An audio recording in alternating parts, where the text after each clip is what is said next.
Subhanallah walhamdulillah wa la ilaha illallah. Subhanallah walhamdulillah wa la ilaha illallah. And then after you go to the funeral house, if you got the guts, if you're able to do so, you go to the grave. And now this is another scenario. And you say to yourself, is that it? I mean, 50, 60 years, scraping, struggling, scheming, lying, stealing, fornicating, jumping up and down, begging, working, and this is the end of it? I mean, is this what's going to happen to me? Are they going to be dropping me into a hole in the ground? A hole in the ground, the same hole that a cat digs after it defecates. Just a little deeper.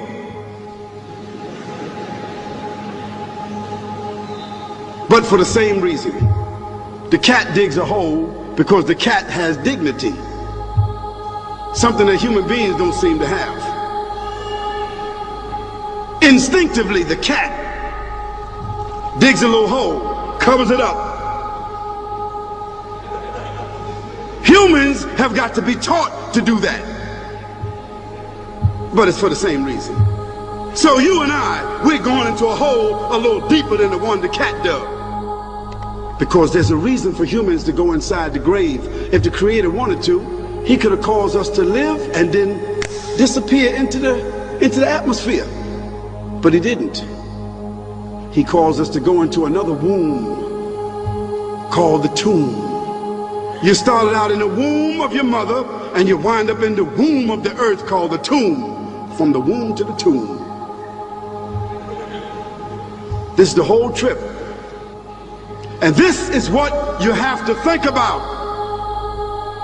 That grave is going to be a place of drama and trauma.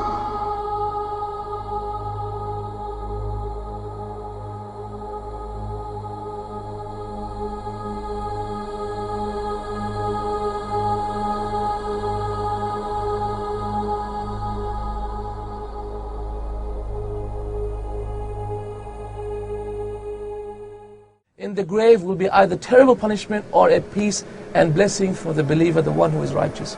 This grave that we see over here will turn into a grave of fire.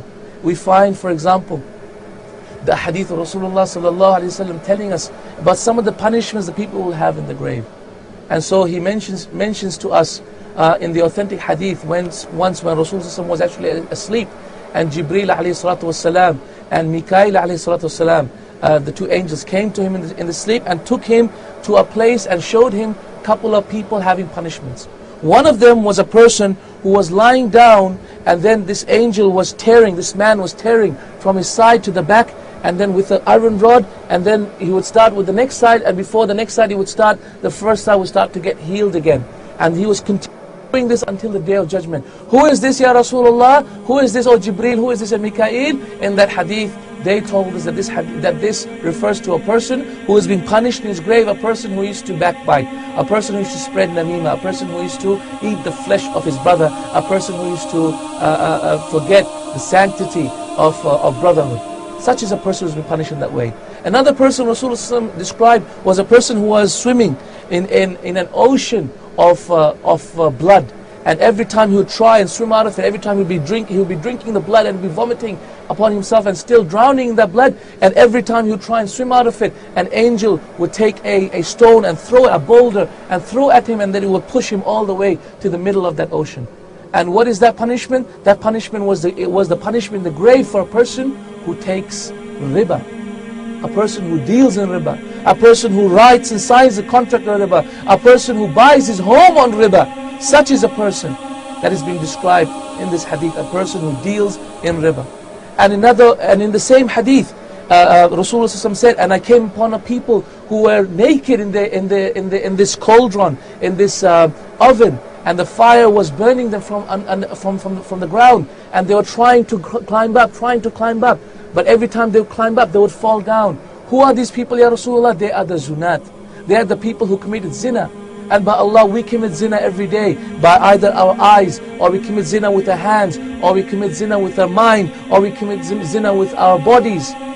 O people who commit zina, lower your gaze. O people who are given unto sin, lower your gaze. O people who are tempted by women, get married, and if you cannot, fast, and if you cannot, then hold on for the day of judgment. Do not be impatient, do not give unto sin.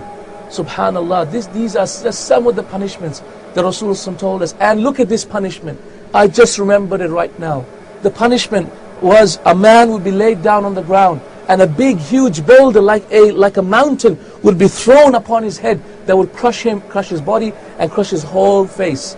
And then it would be lifted again, and his face would be formed again, and then he would be crushed down again. Who is this person, Ya Rasulullah? This is a person who learned some Quran and then he forgot it. This is a person who does not read the Quran. This is what Rasulullah described in this authentic Bukhari. A person who learns the Quran, then he forgot some surahs from it. A person who has the Quran in his home and he does not read it, he is neglecting it. Subhanallah. This is the punishment that Rasulullah described to us in these authentic hadith. بسم الله الرحمن الرحيم ألهاكم التكاثر حتى زرتم المقابر كلا سوف تعلمون ثم كلا سوف تعلمون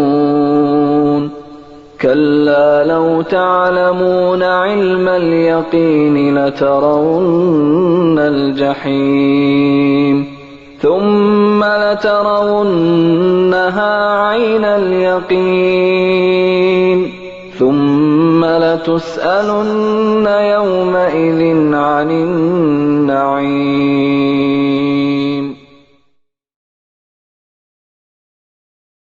When we think about the punishment of the grave, we think it's just in the grave. In reality, it's not just the grave, it's the punishment of the hereafter.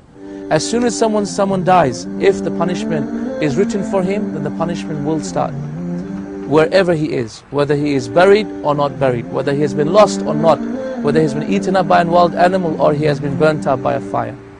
And subhanAllah, the only way, the only sure way to be safe from the punishment of Allah subhanahu wa ta'ala, from it starting as soon as you die, is for you to come back to Allah. Allah says in the Quran, فَفِرُّوا إِلَى اللَّهِ, run away from Allah to Allah. The best protection against the punishment of the grave is to carry the correct belief in the Almighty Lord, is to carry no other than La ilaha illallah, Muhammadun Rasulullah, and to avoid the major sins. However, there are specific actions that can likewise protect you from the punishment of the grave. 1. Martyrdom on the battlefield. 2. Standing guard in the way of the Almighty Lord. 3. Dying because of an abdominal disease. 4. Reciting Surah Al-Mulk, Tabarak.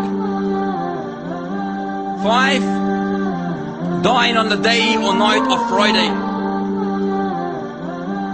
Subhanallah walhamdulillah wallahu akbar.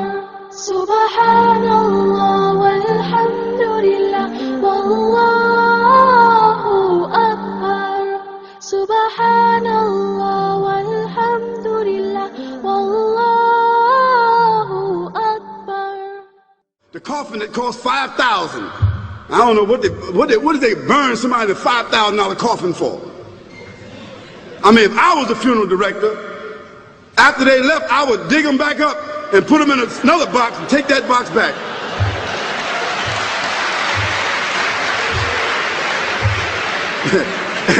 And honestly, I'm telling you, that's what they do.